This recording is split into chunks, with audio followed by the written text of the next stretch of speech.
self-build, and I've been doing it for 20 odd years, and I'm pleased where you will find me. The Housebuilders Bible is a project I've been working on for over 20 years now. It's come through 11 editions, and it's sort of gradually expanded over the years.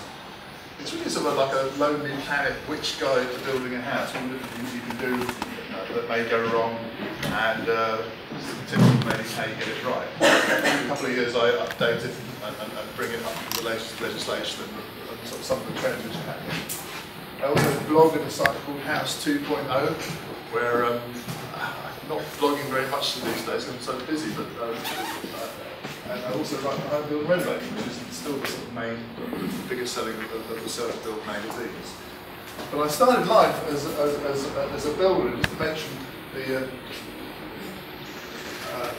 very first project I did was externally insulating a house in Cambridge where I live, working on the design of the Vales, Robert and Brenda Vale. There were some Green architects well known at that time, although they've since disappeared from New Zealand.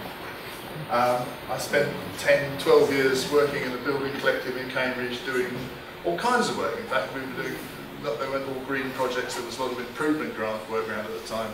And we got to know the way the building trade. I did a carpentry course and became a useful carpenter. In '92, I self-built a house for my family, which was going at the time, and that was really the point where I started writing about it, because it became apparent that although I knew how to build a house, I didn't know all the choices you have to go through as a self-builder, and that became the sort of the kicking off point for doing that. And I'm currently working on a project in planning in central Cambridge, which I'm hoping to build this. This is our version, and we're still having all the sort of problems with party wall acts and difficult neighbours and all that sort of thing that people love. It doesn't get any easier. If anything, building gets harder. So that's where I'm doing in terms of building. But over the years, I've talked to masses and masses of people doing this, living in caravans, doing the old self-build route, and come to some sort of strange conclusions about how it is. And one of the complicated things about it is that self-build is a huge spectrum of different activities. This slide I use in some of the talks I give, we're actually talking about building costs, but it actually gives an interesting example that, if I get the thing to come up, 10 to 1 are all different ways that you can get a new house. At number 10 is what happens where you go along to a big development site and someone's got a flagpole up there saying house for sale. It's what most people do. They just buy a spec house on scene. And all the way down from 10 right down to 1, where you're doing the whole thing yourself, the sort of heroic self-build. They're all self-build, and in fact, well, no, they're not all self-build. 10, 9 and 8 are actually spec build, but 7 down to 1 is all self-build. And there's a huge difference between custom home building, number 7, which is typically where it's all done in a factory and it turns up and you literally don't do much more than write a cheque every month, and right down to self-managed. Most people in the self-build scene are in the middle there, around 3, 4 and 5. And the other thing about it is it's mostly been individual self-build. But when I first got involved in the 80s, there was still quite a bit of group self-build, but it sort of died a death at the end of Thatcherism. There was the Lawson crash meant that lots of group schemes collapsed because they were owning sites and they hadn't got they'd run out of money to do them. And for the next 15, 20 years, it was pretty much all individual self-build. And although there were a few pioneers like John and Jeff were working away with the Walter Siegel Trust and things, but it was a very small niche thing. And what we're seeing now is a change back, swinging back towards more group self-build and that sort of thing. And in writing about building, you sort of end up looking at different ways the housing market is organised, and in particular this slide has a big part in the story of self-build, because it appeared in the 1990s. A couple of academics did research on how the housing market is organised, and this slide's been circulating for over 25 years, this chart, and it's got one very big important story which you can't help fail to notice. At the right hand end, this is the percentage of how new housing is procured throughout the Western world, really. And the UK is conspicuous by the fact that they've got a tiny amount, typically 10 to 15%, and it's not really changed in the 25, 30, 40 years I've been involved in housing. It's always been a fringe element down at the smaller end of the building business. And how come all these other countries, you look at Australia, Austria 80%, Belgium 65%, what are they doing differently to us that suddenly so much of their housing is arriving to individual owners rather than being sold and spec? And actually, the rest of the talk I really want to talk about why we've got a peculiar housing market and how we could make it different, because the very reason we're having a meeting here today is largely funded by the fact that housing in this country is ridiculously expensive, and young people in particular are struggling to get housing solutions. And it doesn't actually happen like that in a lot of other countries. So why is the UK down here and everybody else up there? And in particular, I want to look at Germany, because it sort of stands up as a really interesting example of how it happens. Because if you go back to the 1900s, what happened in Germany and what happened in the UK was very similar. They had very similar housing markets. And somehow ours has changed in the last 50 years. So actually it becomes a sort of haven for spec builders. And actually what's different about the UK market isn't that we've got so little self-build, but we have so much spec build. Some 85% of our new homes is built by the big developers, you know, they have control of the land and they control what they build. And also we have very small housing and very small gardens, and that's also a fact that we've got very expensive land. And all these issues are connected and related. And I want to discuss really what happened in Germany, because there the councils maintain control of the land, where we actually touched on this earlier. I think when I came in, John was mentioning the fact that there's an issue that councils feel when they have land coming up, they've got to sell it to the highest bidder. They don't have control. In Germany, essentially they still run a system that's very like compulsory purchase. Is that the council wants to build a bit of land, they decide how much they pay. They take it off the landowner, they give them compensation for it at agricultural rates, and then they then decide it, and they can decide to sell it to owner builders. They keep the speculators out of the market. There's no optioning of land like we have in this country, and consequently they have a hugely different market where you go in and you buy plots of land, and rather than having to buy off a particular builder, maybe there's 3 builders building in your town, you decide where you get a new house, you can actually buy the plot of land and then decide who's going to build your house. And the whole market's just turned on its head. And this was reflected what happens in Germany. If you go into your local B&Q, Obo is the biggest one in Germany, they'll have a little shed in the back of the car park called the Muster House. This is where you can go and you can order a house in there. It's so different. You come to B&Q. The only equivalent to it is going to a kitchen warehouse, a showroom here, where you can go and order your kitchen.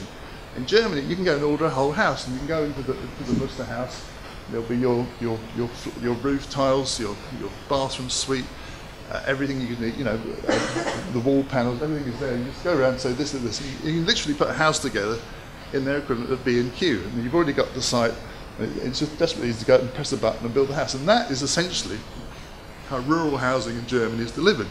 It's got so many advantages. They also have these show villages. Rather than go to an estate with a flagpole, well, if you go to see Taylor Wimpey or something on the edge of somewhere down around here, you'll go and there'll be 3 houses for sale. They'll have a 2-bedroom, a 3-bedroom, a 4-bedroom, and maybe a couple of variations on. Essentially, there's a very limited palette of what they've been building, and you either have one or you don't have them. In Germany, they have these show houses where the different house builders, the factory house builders, will have a whole village, typically 60 to 80 houses in this, and they each have a house each, and you can go in and have a look around, decide what you want. This is one I went about 5 years ago now. They're not all modernist, it could be quite traditional if you like. And in the basement of them all, they'll have plots for sale. So the whole process is completely, so if you were moving, I don't know, take some small town, Bury St Edmunds or something, instead of going to Bury St Edmunds and visiting the house builders, you go to one of these show builders. Have you got a plot near Bury St Edmunds? Yes. And we can build this sort of house for you. So basically the consumer's in control of the whole process, and they don't have spec building. This is why suddenly you find 60% of the homes in Germany are self-built. They don't use the term self-built. They just call it house building. That's how Housebuilder. The whole fact that we use this term self-build indicates that it's exceptional and it's unusual. And in most countries on the continent, it's not. It's absolutely the normal way of building a house. They regard spec building as the weird thing. It really only happens in sort of city centre flats and that sort of thing. So it's a very, very different way of organising a housing market. And the key to understanding it is really what went on some way, I still haven't quite got to the bottom of it, but some way back in the sort of 50s and 60s, these decisions were made by councils that we would sell land to the highest builders. We would essentially treat land as a commodity, and that's still in play now. And what it means is eventually the house builders end up optioning land off with the farmers years before planning permission is ever put in. So anywhere around the edge of all the towns in England, the land will be optioned by house builders. So whenever it does come up for planning permission, it's already done. There's a deal being done behind glass doors. The council's simply interested in dealing with the best bid, and they will then go out and they'll try and claw money back from the developers through S106 agreements or community infrastructure to build the infrastructure needed to support the development. That's the way the development model's worked in this country, and it is just so not the way it's worked in other countries. Interestingly enough, it's not the same in Germany. If you look at places like the States and Australia, what tends to happen there is that the developer will buy a big lot of land, and then they will, rather than building spec houses and waiting for people to move into them, they will wait for people to come along and they'll design the house for you. So they'll sort of build it for you to your design. That's tends to happen in countries where there's a lot more land, or land isn't quite as tight. But again, it's a very different model to what we do here. The British model is really very unusual. And I'd like to finish off really with a look at what's happened in Berlin. I was there last year, in fact, with John here.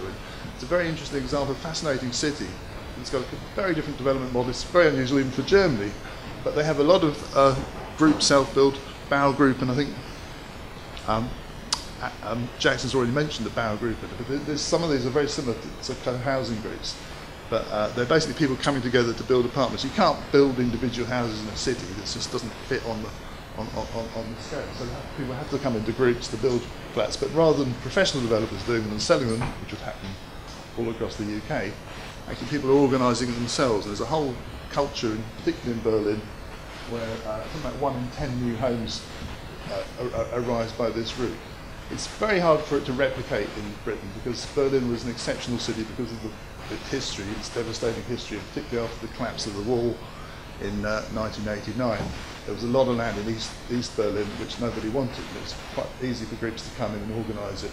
There was a huge organisational problem because there were ownership issues because the Nazis had to go at it, and the communists had to go at it, and very often it was very unclear who owned all these old buildings. But the fact is, enterprising people came in, took control of the situation, and this extraordinary culture of the homemade city came up. And it's just some shots of a flat we went to in East Berlin. I think there were 17 families built. This has got a common room. So essentially, it's a co-housing unit built for about £1,000 a square metre, mostly cheap price.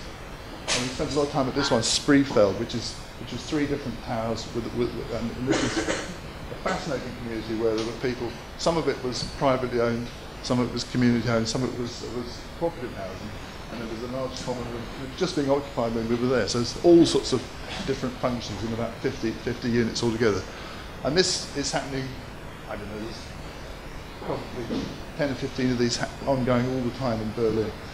1 or 2 other cities in Europe it happens as well, but Berlin is exceptional. But it does stand as a beacon of how you could organise things completely differently. You know, we don't have to be trapped in this routine of having to go along and be passive consumers, which we encourage in this country. And I think that's just a random shot of a street in Berlin. I'm not even sure, we didn't even visit this, we just had a look at it and never did find out how it was built. But it's just a really interesting collection of houses. They've obviously come together and built a cool looking street. And I think this one was privately done, but there was no community ethic behind it. And again, there's a big spectrum of different ways of organising it, and they're all there in Berlin. And with here to encourage something like this, I guess Bristol's got 1 or 2 things happening like this. I'm here to hear about them later today, but it's just really wrap the talk up by saying, it can be different. It doesn't have to be like this. We've got a very dysfunctional housing market in this country, and it's up to us really to try and dig away and try and make it a little bit more rational and a bit to suit people better. Thank you very much.